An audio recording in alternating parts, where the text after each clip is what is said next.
We did a Cochrane review, again with Bob Woods, Lisa Guiri, who is another PhD student of mine, and Amy Spector. And we looked at 15 trials, and you can see we're looking at collecting the data together in a meta-analysis. What we found is that cognition improved, quality of life improved, and also communication improved. And you can see there's over 700 participants overall. And this is one of the benefits of a meta-analysis, is that you can collect the data together and analyse it in a summary form.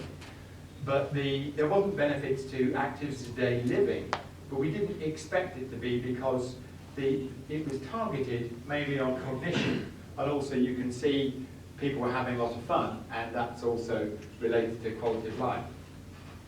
Now, so then we developed a maintenance trial program, and the second book was on the maintenance trial, and this was to carry on for about another 6 months after the initial course of CST. And this uses the MRC Complex Interventions Framework, where we're looking at the overall evidence. That is, it's a little tiny, it's like a little red light from nowhere. Looking at the evidence, looking at the theory, and we used a combination of consensus work, the Cochrane review, focus groups, and a Delphi survey, which is basically an approach where you make some revisions, you consult a large network, you revise it again, and then you go out and essentially you try and come to a conclusion where you've got something right. And we included people with dementia and also family carers in this. So we went through a lot of drafts for the program, and the Amy Streeter, who you saw kind of leading the group there, did her PhD on the implementation, but also I'll say masterminded the DVD, because it's really nicely done. It's a nice piece of work. So we had the final program that we could then evaluate. So we took the themes from other CST studies. We looked at some new themes, such as useful tips. So we developed 24 more sessions. So basically, also with this number of extra sessions, if you had a day centre or an Alzheimer cafe that was using it, basically if people were in the groups and you wanted to continue them, there's always new versions you could come up with, so people could continue this if they were still getting benefit and if they wanted to participate, which is nice. So Lisa Guiri, she's from Spain. She did her PhD on the maintenance program, and so we talked to people with dementia and family carers about what was important to them in terms of keeping their brain active. And so what we found was that people with dementia were much more positive overall.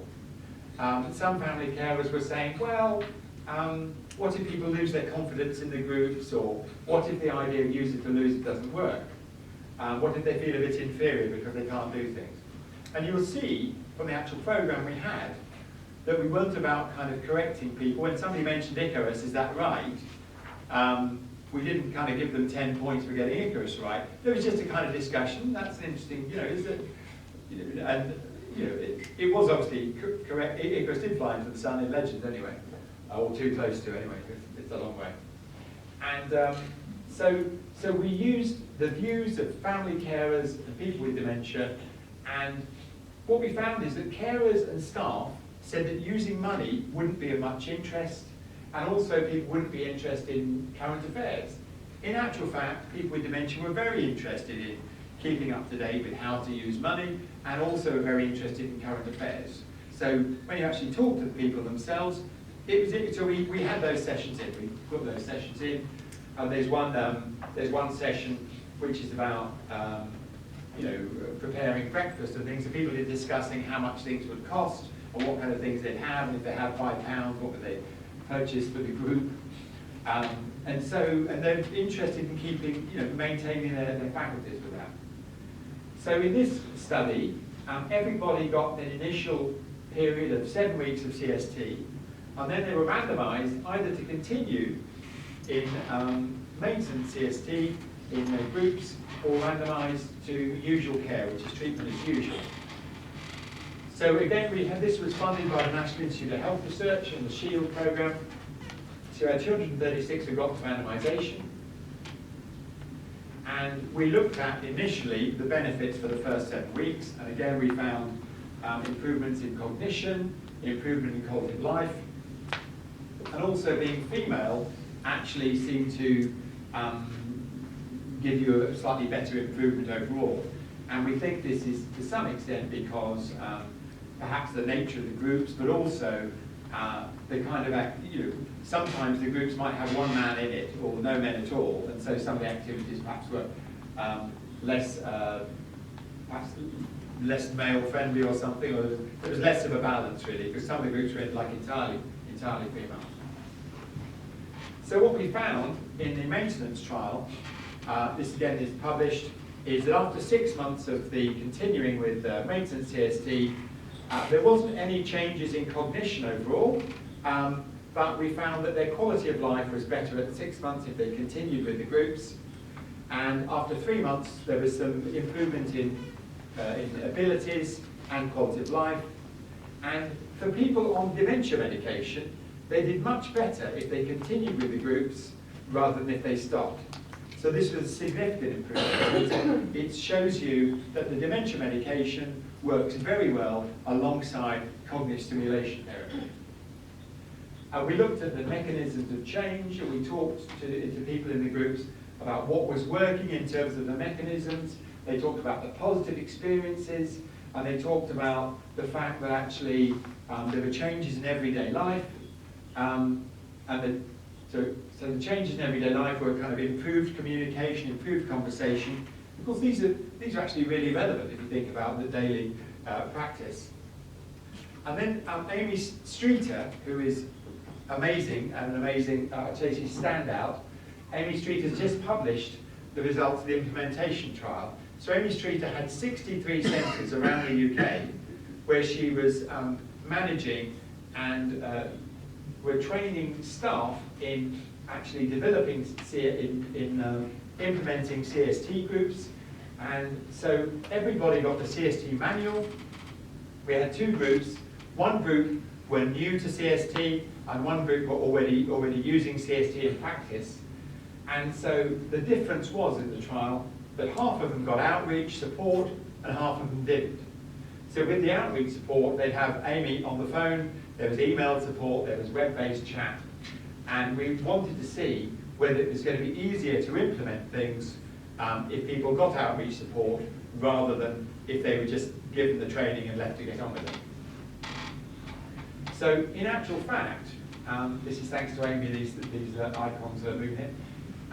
There were very few queries overall. There's only 21 queries. If you think there's over 200 people involved in the study, and the queries about including people, how to facilitate the groups, and there was only 3 centres signed up to the online forum. So there wasn't much demand for the outreach support, which was interesting because we thought that having Amy Streeter on the phone would be very much valuable.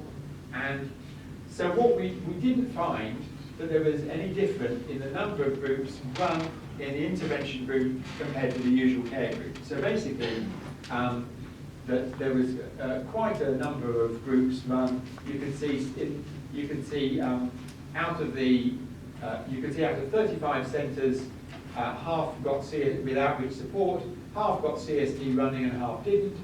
And also with no outreach support, it was again, a similar proportion. So it didn't really make a difference to running CST. However, what we did find is that if you're having outreach support, it did help in terms of the consistency for running the maintenance CST program. So if you had access to outreach support, slightly more groups actually carried on from CST to maintenance CST. So that suggested that this kind of long-term, regular phone calls, how's it going, do help to support people. So it wasn't the support they were using, I think more it was the phone calls, how are you doing, how the group's going, that actually kept people on the go. We didn't find there was any difference in people's job satisfaction, their approach to dementia, or their sense of competence between getting outreach support or not. We did find that the focus groups felt that it was beneficial. We felt that they talked about the barriers and the facilitators and the high quality of the materials. And Then the next thing we did was an observational study where we're looking at actually people implementing CST in practice in regular centres and looking at the quality of life and the cognition in the observational study. So we had